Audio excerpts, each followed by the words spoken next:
ಕೋಗಿಲು ಒತ್ತುವರಿ ಕಾರ್ಯಾಚರಣೆ ನಡೆದಂತಹ ಸ್ಥಳಕ್ಕೆ ಈಗಾಗಲೇ ಕೂಡ ಮಾಜಿ ಕೇಂದ್ರ ಸಚಿವರಾಗಿರುವಂತಹ ಸಿಎಂ ಇಬ್ರಾಹಿಂ ಅವರು ಕೂಡ ಭೇಟಿ ಕೊಟ್ಟಿರುವಂಥದ್ದು.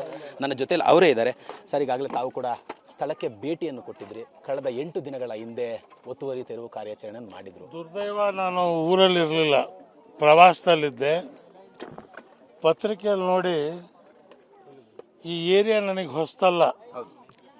95ನೇ ಇಸ್ವಿಯಲ್ಲಿ ಶಿವರಾಜ್ ಅವರನ್ನು ಎಲೆಕ್ಷನ್ ನಿಲ್ಲಿಸಿದಾಗ ಈ ಭಾಗದಾಗೆ ಕೋಗಿಲು, ಬೆಳ್ಳಳ್ಳಿ ಇವೆಲ್ಲ ಅಗ್ರಹಾರ ಬಡವರು ಇರ್ತಕ್ಕಂಥ ಜಾಗ. ದಲಿತರು, ಮುಸ್ಲಿಮ್ಸು, ಒಕ್ಕಲಿಗರು, ಯಾವುದೇ ಜಾತಿಯವರಾಗಲಿ ಬಡವರು ಇರ್ತಕ್ಕಂಥ ಜಾಗ ಇದು. ಇಲ್ಲಿ ಆವಾಗಲೇ ಯಾರ್ಯಾರು ಸರ್ಕಾರಿ ಜಾಗ, ಸಾಕಷ್ಟು ಜಾಗ ಇದೆ. ಕಲ್ಬಂಡೆ, ಹೆಗಡೆ ನಗರ, ಅಲ್ಲೂ ಕೂಡ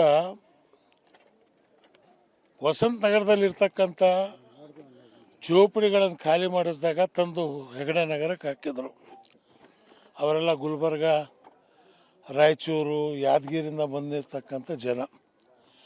ಇವತ್ತು ಇಲ್ಲಿ ಸುಮಾರು 75 ಮನೆ ಭಿಕ್ಷೆ ಬಿಡ್ತಕ್ಕಂಥವ್ರು.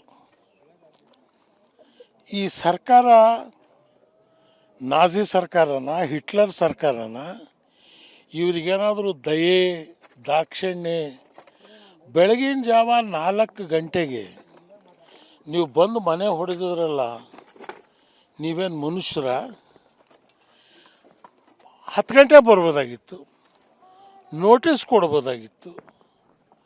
ಅವ್ರ ಹತ್ರ ಹಕ್ಕುಪತ್ರ ಇದೆ. ಈಗ ನಿಮ್ಗೆ ಹೇಳ್ತೀನಿ, 10 ವರ್ಷದ ಹಿಂದೆ ನನ್ನದೇ ಜಾಗ ದೊಡ್ಡಿಗುಂಟೆಯಲ್ಲಿ 1.5 ಎಕರೆ ಜಾಗದಲ್ಲಿ ಸ್ಲಮ್ ಇತ್ತು. ಸರ್ಕಾರದವ್ರು ಹಕ್ಕುಪತ್ರ ಕೊಟ್ಟರು. ನಾನು ಸಂತೋಷವಾಗಿ ಬಿಟ್ಕೊಟ್ಟೆ. 1 ರೂಪಾಯಿ ನಾನು ತಗೊಂಡಿಲ್ಲ ಪರಿಹಾರ. ಅಲ್ಲಿ ಬಡವರಿದ್ದಾರೆ, ದಲಿತರಿದ್ದಾರೆ, ಅವ್ರಿಗೆ ಮನೆ ಆಗಲಿ ಅಂತ. ಇವತ್ತು ಮೀಡಿಯಾ ಮುಂದೆ ಹೇಳ್ತಾ ಇದ್ದೀನಿ ನಾನು, ಸರ್ಕಾರಕ್ಕೆ ದಮ್ಮಿದೆಯಾ? ಅದೇ ರೀತಿ ಅಂಬೇಡ್ಕರ್ ರೋಡ್ನಲ್ಲಿ 2 ಎಕರೆ ಜಾಗಿತ್ತು. ಅದರಲ್ಲೊಂದು 20,000 ಸ್ಕ್ವೇರ್ ಫೀಟು ಬಡವರು, ದಲಿತರು ಮನೆ ಕಟ್ಕೊಂಡಿದ್ರು. ಜಾರ್ಜ್ ಬಂದು ಎಲ್ರಿಗೂ ಕೊಟ್ಬಿಟ್ಟು ಆ ಖಾತೆ ಪತ್ರನ ನನಗೆ ಕೇಳಲಿಲ್ಲ, ಮಾಡಲಿಲ್ಲ. ಜಾರ್ಜ್ ಜಾಗನ ಅದು. ಆದರೂ ನಾನು ಹೇಳ್ದೆ, ಆಯಿತು ಬಡವ್ರಿಗೆ ಕೊಟ್ಟಿದ್ದೀರಿ ನೀವು. ಖಾಸಗಿಯವ್ರ ಜಾಗ ತಗೊಂಡು ನಿಮಗೆ ಬಡವ್ರಿಗೆ ಹಂಚೋದು ಕೊಟ್ಟರು ನನ್ನ ಮಕ್ಕಳ. ಗೌರ್ಮೆಂಟ್ ಜಾಗದಲ್ಲಿದ್ದರೆ ಬೆಳಗಿನ ಜಾವ 4 ಗಂಟೆಗೆ ಬಂದು ನೀವು ಹೊಡಿತಾರಲ್ಲ.